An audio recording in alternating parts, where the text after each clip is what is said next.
It's summertime and we've got a lot of box fans.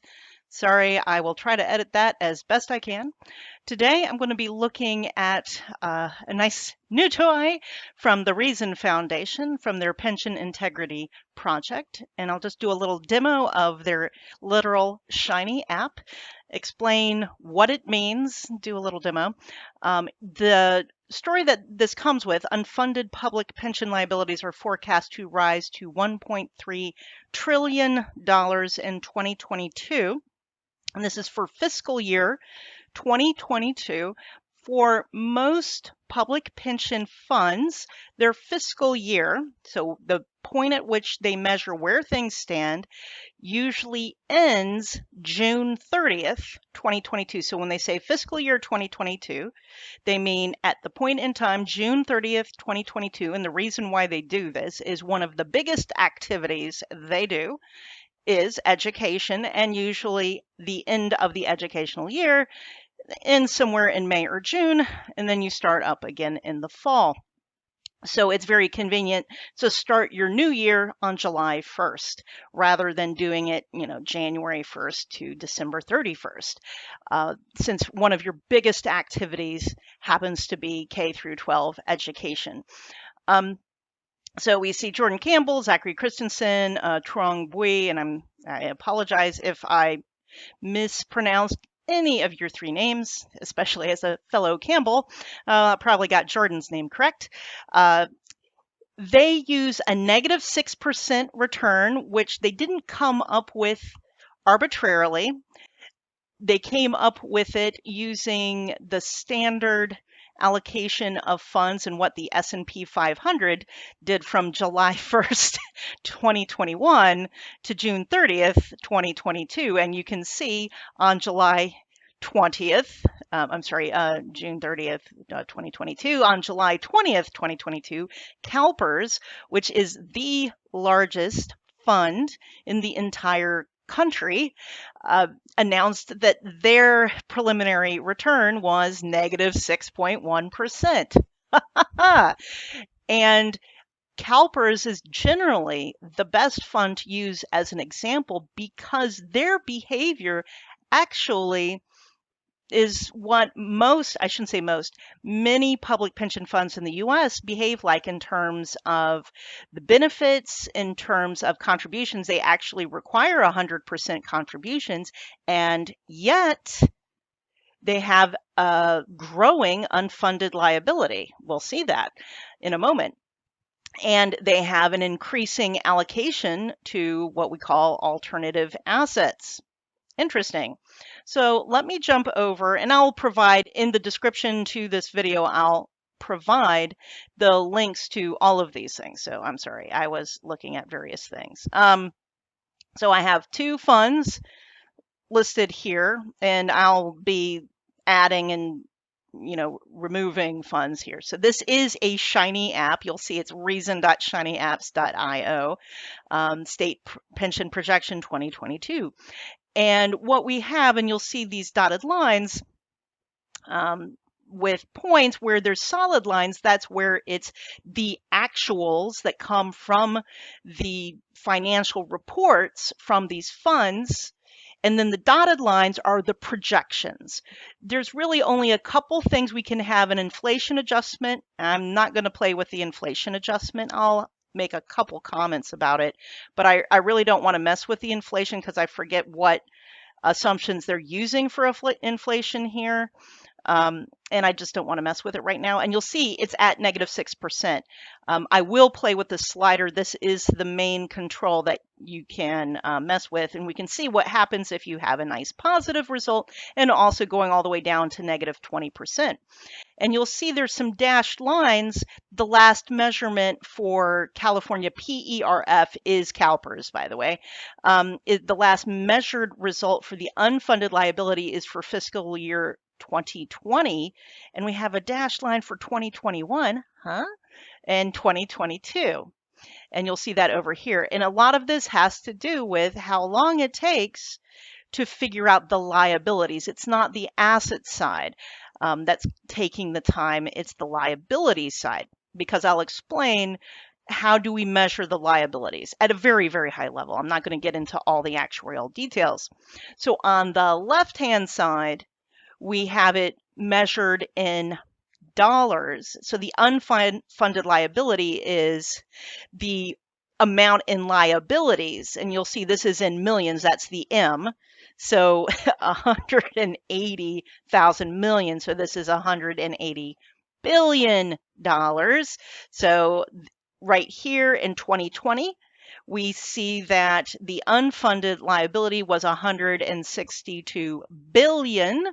Okay, that was the unfunded liability. Notice the big drop down in the unfunded liability, and so this is a bit confusing. Why would the unfunded liability drop down so much? This is very volatile. So let's think about that a moment, down to almost 100 billion, and then right back up to 159 billion for the unfunded liability.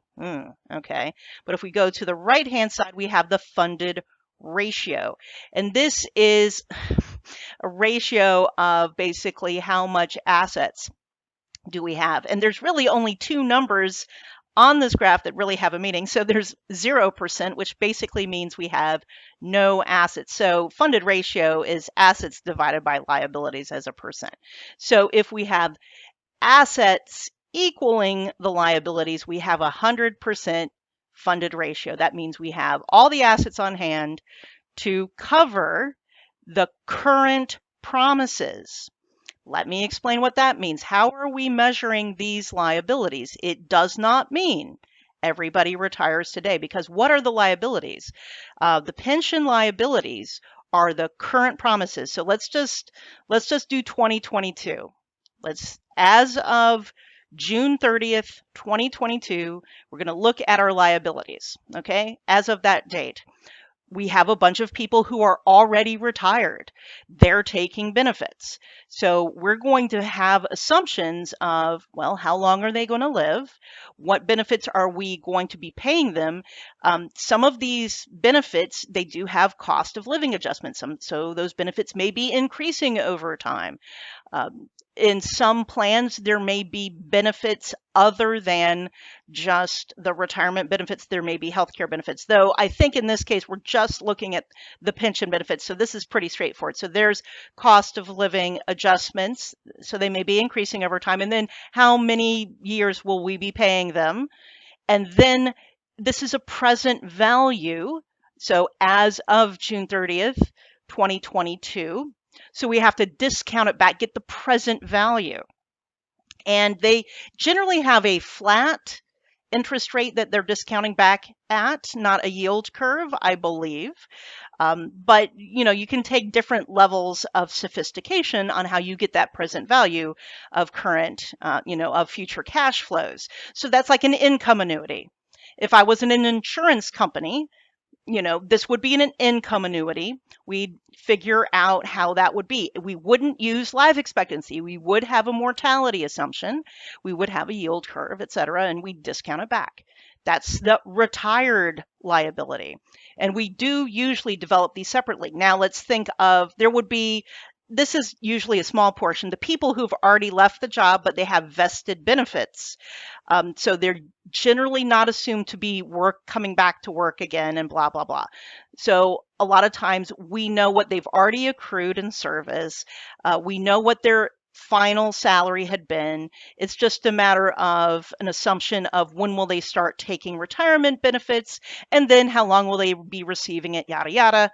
So that's like a deferred annuity. Okay, that's a very small portion.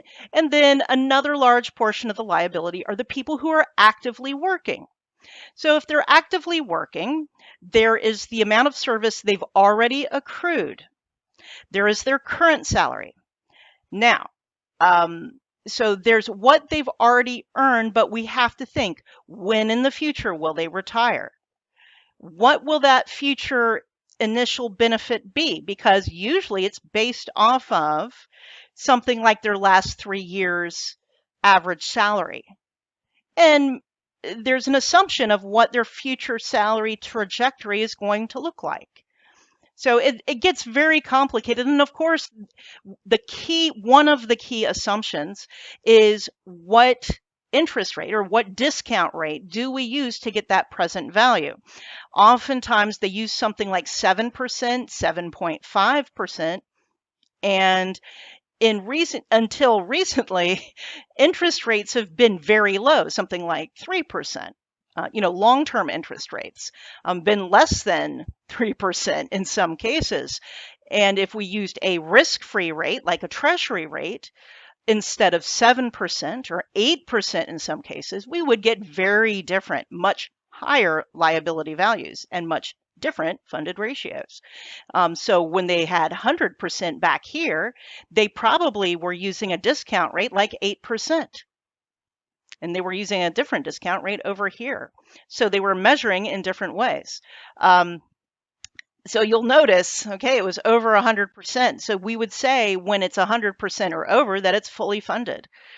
When it's down here and you see it goes up, it moved drastically. So did the liability move a lot? And let's just face it, year to year, the liability itself usually gets a little bigger as people accrue more service and more is owed to them. Usually what happens is the asset values move a lot because a lot are in equity type investments. So let's start playing with these returns. So the 2021 returns are baked in. That point is not going to move. What is going to move is this 2022 number. So let's just pretend instead of it going down, let's say it had actually just broken even. Let's say 0, and it's going to recalculate. Okay, so now we're at 78%. So it had been 82.5% and down to 78%. Let's go back, let's go up to about 8%. So that's the expected rate of return. So the discount rate is the expected return on assets. And you'll see that the funded ratio goes up a little bit. And then the unfunded liability goes down a little bit. That is because there is a large unfunded liability. It amortizes a little. If you hit your expected return, then you're amortizing a little bit of your unfunded liability every year. I'll get to Illinois teachers in just a moment. And therefore the funded ratio goes up. Let's say I'm just going to do it all the way to 20%. Let's see how well it does. So if it does that, it jumps up a lot. So you've exceeded your expected return in 1 year by quite a lot, and it goes from 82.5% funded up to 94% funded. And that's 1 year of movement. And let's see what it does in dollar amount. So it goes from about $100 billion unfunded liability down to 35 billion. That's a nice, cutting of the whole and amortizing the unfunded liability. You don't just take a look. And part of this, think of when they were measuring from. They were measuring from, say, July, and it had gone up just a little bit from July 1st, 2020. And think about what was going on in 2020, going from July 1st, 2020 to July 1st, 2021. I'm just going to do July 1st to July 1st. Okay, think of what happened over that year in terms of the markets, that the unfunded liability dropped by so much. What were the returns over that fiscal year? Then what happened from July 1st, 2021 to July 1st, 2022? Going down 6% doesn't sound like it's all that bad.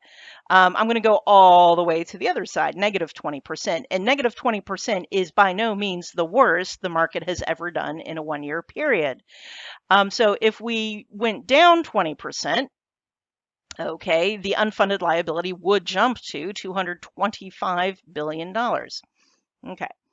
So I'm just going to stick to California for right now because I'm just using it to illustrate it is the largest of the public pension funds in the United States, not in the world. That's, I think, the Japanese, and that's like their version of Social Security. CalPERS, this will help illustrate what's going on.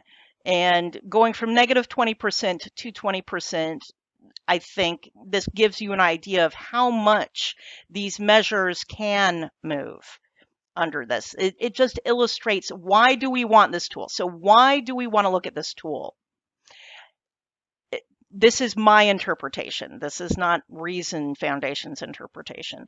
The reason we would want to look at this tool is we're looking at what is the effect of the volatility in the assets on the solvency, or however you want to define solvency. We're very good at changing definitions of things right now, of the pension funds. Now, the problem is with public pensions, we want these to be rock solid. We want these to be long-term promises. I really didn't like the look of this projection from fiscal year 2020 to fiscal year 2021 with this large change. We've seen this before, by the way. If you look at going from 2008 to 2009 in the Great Recession, that big loss, actually going from 2007 to 2009, it was fully funded on paper, meaning it's like 100% funded. We are fulfilling all of our promises, 100%. 2009, 61%. 2 fiscal years, going from fully funded to 61%. This is the largest public pension plan in the US. This is supposed to be rock solid. And we are investing in assets so volatile, we're losing 40 percentage points here. And we have been making full contributions, and they have not been stinting contributions as by policy, okay, since then. And what has happened going from 61%, and it's been a bull market since then. Let's just go to 2019 for the funded ratio. We don't have to worry. So we'll go to fiscal year 2020, 10 years, and we've gotten 10 percentage points back. Looking back to here, 2001, and that was after a nice bull run. They were fully funded there. What happened? I have a good idea of what happened, and it's not just on the asset side. A lot of it has to do with the liabilities. And it's that there's a lot of promises, a lot of very expensive promises built into those liabilities, that perhaps it's a bit too much to promise, and that it's not really sustainable. There is too much built in. So to play around with this, you can uncheck. So I'm just going to uncheck the California one so that we're just looking at Illinois teachers. I picked Illinois teachers because it's a poorly funded plan, and they don't behave like California. They have been underfunding this plan, being that they have not been providing good contributions. So that, and notice this is only showing what the unfunded liability is doing. It's not showing how much they're contributing each year. It started out underfunded, and just like CalPERS, it had that big drop in fundedness over the Great Recession. So started out at 64%, down to 39%. And you'll see this with a lot of funds, that they dropped about 20 percentage points during the Great Recession in their funded ratio. Woo! And it's not really done much better, but it went up in 2021, and then we're expecting it to go down again. These are long-term promises. Now, none of them are really going to zero. Okay, I'm going to add one that I know is doing poorly. Let's look at Kentucky. Okay, I'm going to actually add a couple of Kentucky, and they're much smaller, so I do need to get rid of Illinois. So that you can, we'll just not look at the left-hand side. We'll look at the right-hand side. So Kentucky ERS, state-based, look at this, down to about 20%. And this is what I would call an asset death spiral. It's not good. And Kentucky County, this had been fully funded, and it's had a poor trajectory as well. So find your state. look at what the funded ratio trajectory has been. This is a fairly easy interface. Um, yeah, you can look at what's being projected for 2022. And maybe you can see they did go up for 2020 to 2021 because it was an up year, and you can, stress test this. A comment on the inflation adjustment for a moment. Many of these plans do have automatic cost of living increases for their benefits. However, most of them are automatic to something like 3%, which is a lot less than the inflation we're seeing now.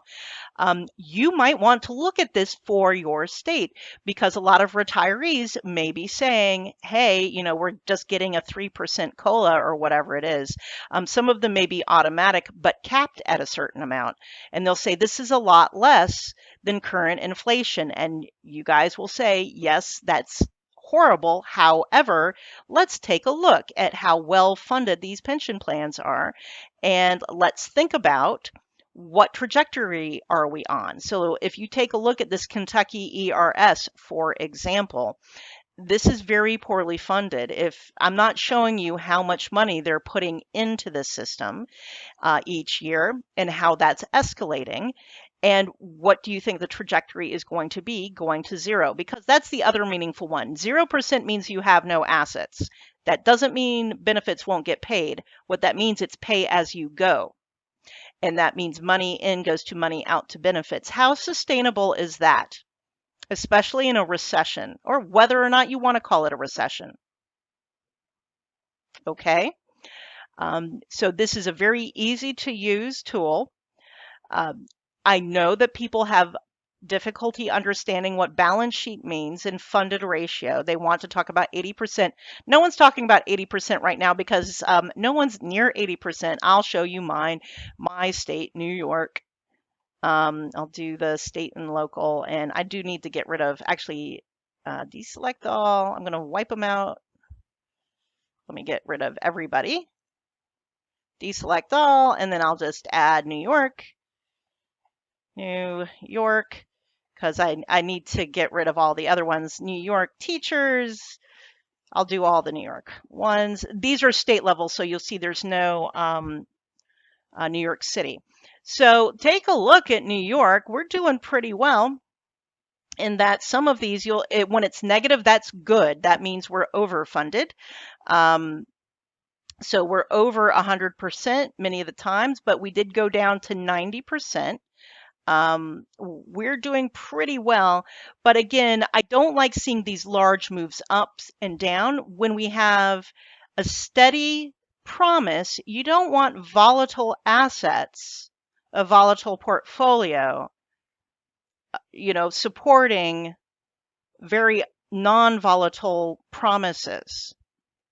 This is, this is one of the issues that a lot of these pension plans are going more and more into alternative assets that are hard to measure and can be very volatile and very illiquid. So if you have to get cash out of them under a stress situation, and then therefore have to take a loss on the value of those assets, I really don't like seeing these wild swings. That said, a wild swing around 100% fundedness is better than a wild swing around 50% funded. You have more leeway to work with. So yay, New York.